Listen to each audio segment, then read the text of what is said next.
Zeri have been a contender for a spot at the S-tier comps the whole set and is right now the strongest comp. We used to play only Piltovers, but now we also have versions where we play Zaun and also the most consistent one with freljord. Here is everything you need to know to climb the ladder with Zeri. As mentioned, we have 3 variations. You can see freljord as an S-tier comp, since it's probably the strongest and the most consistent comp in the whole meta, and that is why you by default go for this comp.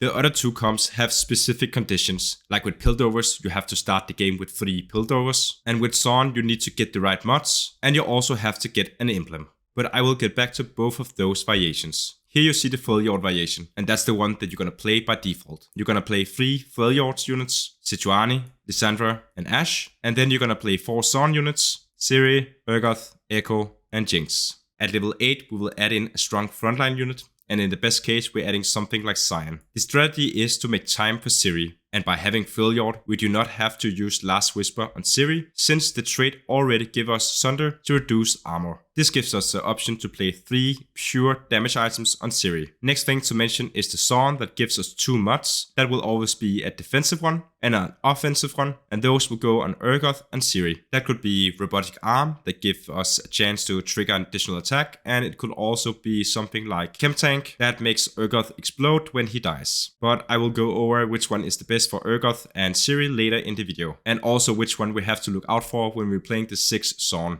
The 3 other traits is just Bruiser for more frontline, Deadeye for snipe every 3 seconds, and then we have Gunner which just buff up Zeri over time. When it comes to items, Zeri is our carry, and that's why we're building items for her first. She wants attack speed, and that is why Rage Blade is the best item. The other 2 items can be 2 damage items, but it could also be something like Gunblade, since it helps us sustain the frontline, but else just go for 2 damage items. If you choose 2 damage items, it could also be something like Giant Slayer, and it could also be something like Guardbreaker and even Infinity Edge. And once again, the only reason we're not using Last Whisper is due to the trait, but do we play any of the other variations without the trait, we are definitely gonna use Last Whisper. In most comps, after you've been giving all your items to the carry, you want to put your items on the tank. But in this case, we are in fact prioritizing Urgot, and he wants 2 Titans and 1 Bloodthirster. He is basically just grabbing everything else that we have, but if we can't get this, we could also use Infinity Edge, or we could use Hand of Justice, and you could even use Edge of Night. Everything is good, and you can even make him more tankier by going for something like Protector's Vow. The last unit you really want to itemize is Sejuani, and Sejuani just want pure tank items. That could be something like Stoneblade, and it could also be Warmog, but you could also go for Bramble West if you're playing in an AD lobby, and you could also play Redemption, you could also play Protector's Vow, and you can of course also play something like Dragon's Claw if the lobby is AP. If you get something like a Sunfire Cape early, you can also use that on an early tank unit, and then you can put it over to Sejuani later in the game. When it comes to augments, we can always use +1 Zaun, but that is if you want to go for the 6 Zaun build. But in this case, we want to have +1 in freljord. We can also use something like Portable Force to get one of the on items. And we can of course get You Have My Bow, since we use a lot of bows in this comp, especially if we want 2 Titans on Urgot. But just keep in mind, whatever augments that can make time for Zeri to do more damage is probably great. And just before we start the game, we want to choose what legend we want to use. Most players use Master Yi for his 2-1 augment that gives us attack speed, or on for the on items early. We can also go for off-meta way by using Azor to take a fast level 7 or 8 to get all the units that you need before everyone else. Most top players picks on, and that is for a good reason. So the best on items that you can get is Sniper for Zeri, or you can also use something like Eternal Winter for Sejuani, and then you can use Death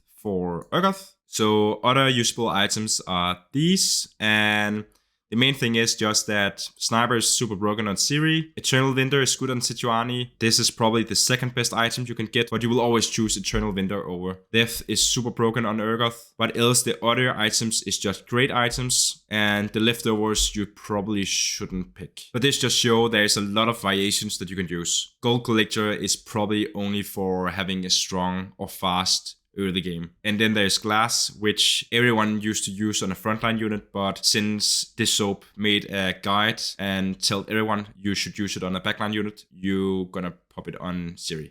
Alright, so by default we want to play a standard leveling pattern. We want to start the game off by playing 2 Gunners and 2 Zaun. And you could do that by playing around Jinx. And if you're lucky, your first item will be a Race Blade. And you can also already start using the mods. Since they changed how it works, you can always just put the unit back to the bench and then move the unit back in. Of course, you still have the Rage Blade on, but you lose the mod and you can just move it over to another unit. So when it comes to mods, you're probably gonna use the mods for Zeri on Jinx and the mods you wanna use on Urgot on Warwick. So in the early game, in the most cases, it's a good idea to have a stronger frontline than it is to get a stronger backline. And that is why we put in units that fits our comp in the frontline. So in this case, to get a stronger frontline, we will go for something like a Juggernaut. That could be a set unit. And if we want to put one more unit in, we can go for Challenger units. That's also a frontline unit. And as you can see, this will also open up for Ionia. And then we can even choose to pit over to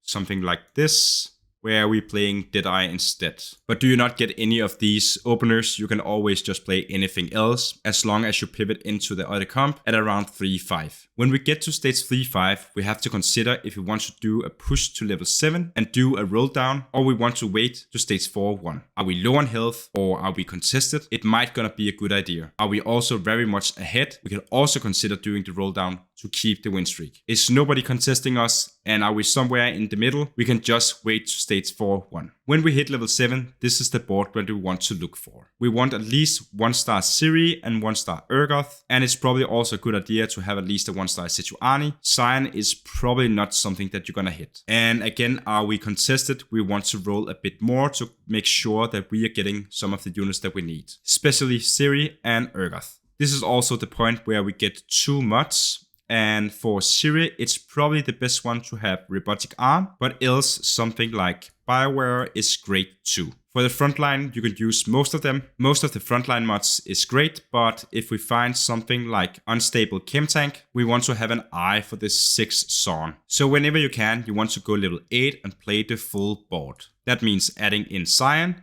and it also means that you want all your units to 2-star, especially Zeri and Urgot. When you have done that, you can go level 9. By default, you want to add in Senna instead of Jinx, and you also want to add in Heimerdinger, and that is probably your default board at level 9. Do we find some sort of 2-star 5-cost unit, we can also take out Echo and add in 1 more unit. That could be Rise, and it could probably also be something like an Aatrox.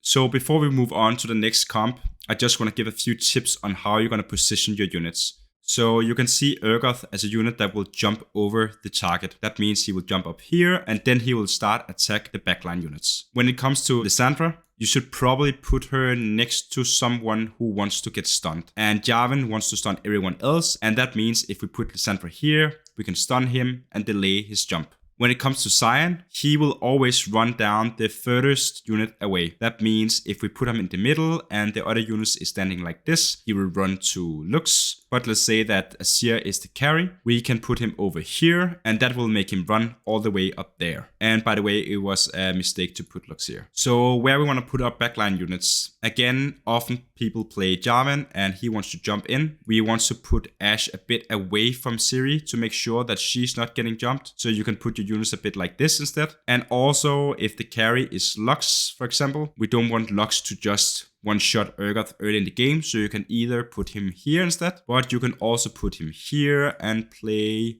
Edge of Night instead.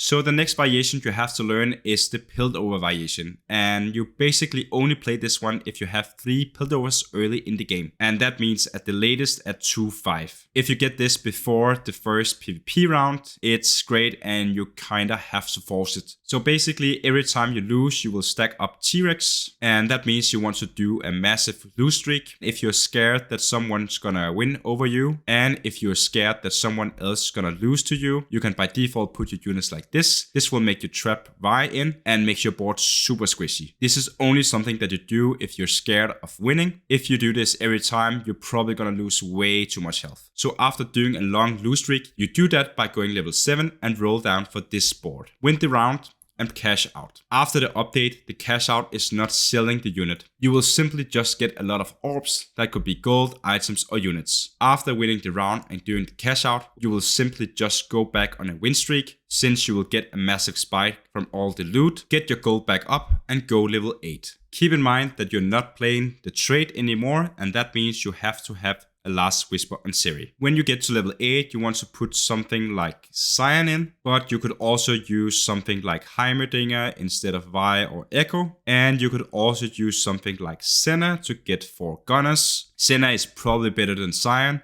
but now you also have a version of the level 9 board.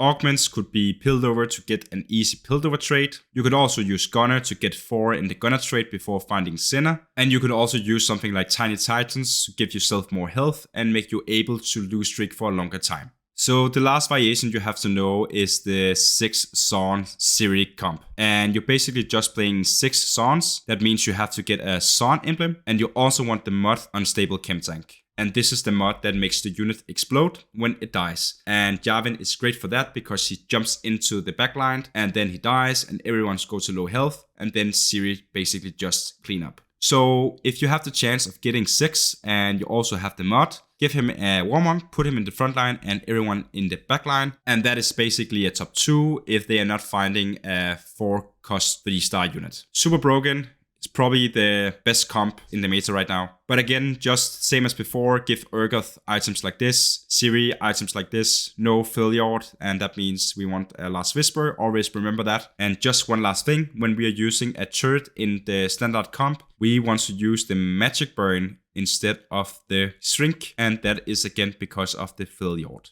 That was all for now. If you want to see more guides like this, consider subscribing. And if you want to learn the second most played comp in Challenger, you can watch it here. Thanks for now and see you in my next guide.